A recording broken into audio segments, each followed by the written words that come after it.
टार दर्द से कराह उठा, लेकिन फिर भी हार मानने को तैयार नहीं था। कुछ देर बाद गोरिल्ले ने उसे जमीन पर पटक दिया और पूरी तरह काबू में कर लिया। टार्जन लाख कोशिश करने के बाद भी उसका मुकाबला वहां से चला गया। गोरिल्ले के जाते ही वह आदमी दौड़कर टार्जन के पास पहुंचा। उसने उसका उखड़ा हुआ कंधा ठीक किया, लेकिन गहरे घाव का इलाज तुरंत संभव नहीं था। फिर भी जंगल में पल्ले बढ़े टार्जन के लिए यह कोई बड़ी बात नहीं थी। आई घोड़ों के हमले से बचा लिया।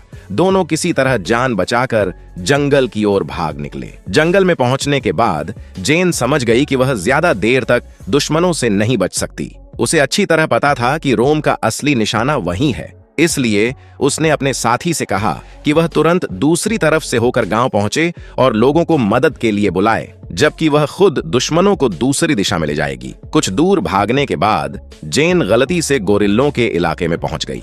अचानक कई विशाल गोरिल्लों ने उसे चारों तरफ से घेर लिया। वे दांत दिखाते हुए जोर जोर से दहाड़ने लगे। कोई भी इंसान उस दृश्य को देखकर डर से कांप उठता, लेकिन जेन कई वर्षों तक टार्जन के साथ जंगल में रह चुकी थी।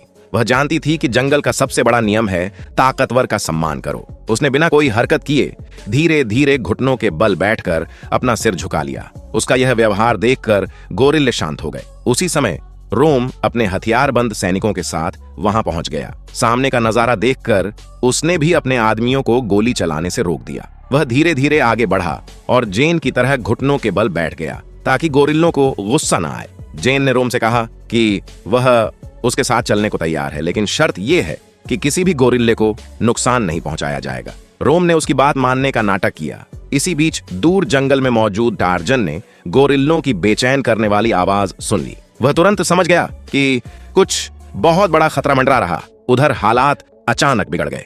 किसी सैनिक की एक गोली चल गई और उसी के साथ पूरा माहौल युद्ध में बदल गया। गोलियों की आवाज सुनते ही गोरिल्ले बुरी तरह भड़क उठे। सैनिक लगातार गोलियां बरसाने लगे। गोरिल्ले पूरी बहादुरी से लड़ रहे थे, लेकिन वे भी आखिर खून मांस के बने जीव थे। बचा लिया। वर्षों की गलतफहमियां उसी पल खत्म हो गईं। दोनों फिर से एक साथ कंधे से कंधा मिलाकर दुश्मनों का सामना करने लगे। गोरिल्लों के जबरदस्त हमले के सामने सैनिकों का हौसला टूट गया और वे जान बचाकर भागने लगे। लेकिन इस अफरा तफरी का फायदा उठाकर रोम जेन को पकड़कर अपने साथ ले गया। टार्जन ने पीछे मुड़कर भी नहीं देखा और अकेला ही रोम के पीछे निकल पड़ा।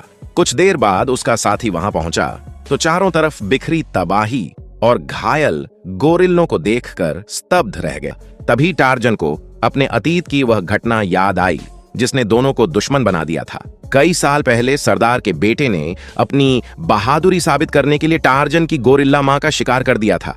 वह गोरिल्ला टार्जन के लिए सिर्फ एक जानवर नहीं बल्कि उसकी मां थी, जिसने उसे बचपन से पाला था। अपनी मां की मौत से टूट चुके टार्जन ने गुस्से में सरदार के बेटे को मार डाला। उसी दिन से दोनों के बीच खून का बदला खून बन गया। टार्जन अपने पूरे झुंड के साथ वहां पहुंच गया। सैकड़ों गोरिल्लों को देखकर दोनों पक्ष रुक गए। कोई भी लड़ाई शुरू करने की हिम्मत नहीं कर पाया।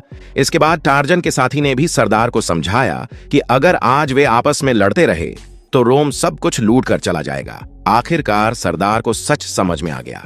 उसने अपने पुराने गुस्से को छोड़ दिया और पहली बार टार्जन के साथ हाथ मिला लिया। उधर रोम जेन और हीरों से भरे बक्सों को लेकर बंदरगाह पहुंच चुका था। उसके चारों ओर हजारों सैनिक तैनात थे और समुद्र में युद्धपोत खड़े थे। उसकी योजना हीरों के बदले एक विशाल सेना खरीदने की थी ताकि पूरे इलाके पर कब्जा किया जा सके। टार्जन जानता था कि इतने सैनिकों से सीधे लड़ना आत्महत्या होगी, इसलिए उसने जंगल की ओर मुंह कैसे जाग उठा।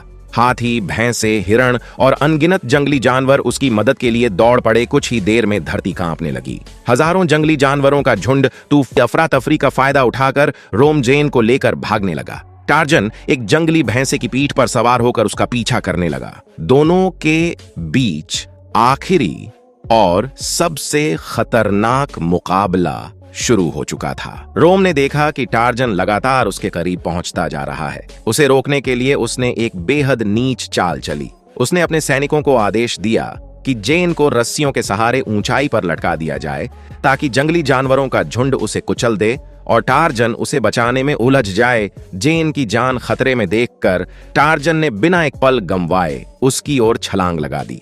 उसी दौरान एक सैनिक की गोली उसके शरीर में जा लगी, लेकिन उसने और गोरिल्लों का झुंड भी युद्ध में शामिल हो गया। अब इंसान और जंगल के सभी जीव एक साथ मिलकर अपने घर की रक्षा कर रहे थे। रोम के पास भागने के अलावा कोई रास्ता नहीं बचा। वह हीरों के बक्से लेकर जहाज की तरफ भागा, लेकिन टार्जन ने उसका पीछा नहीं छोड़ा। दोनों के बीच जहाज पर जबरदस्त लड़ाई हुई। रोम ने पूरी ताकत लगाई, लेकिन इस बार टार्जन पहले जैसा कमजोर नहीं था। अपने परिवार, दोस्तों और पूरे जंगल को बचाने की ताकत उसके अंदर फिर से लौट आई थी। आखिरकार टार्जन ने रोम को हरा दिया। उसकी लालच और क्रूरता का अंत हो गया। हीरों पर कब्जा करने का उसका सपना हमेशा के लिए टूट गया और उसकी पूरी साजिश नाकाम हो गई। युद्ध खत्म होने के बाद जेन सुरक्षित थी। गोरिल्ले, आदिवासी और टार्जन एक बार फिर साथ खड़े थे।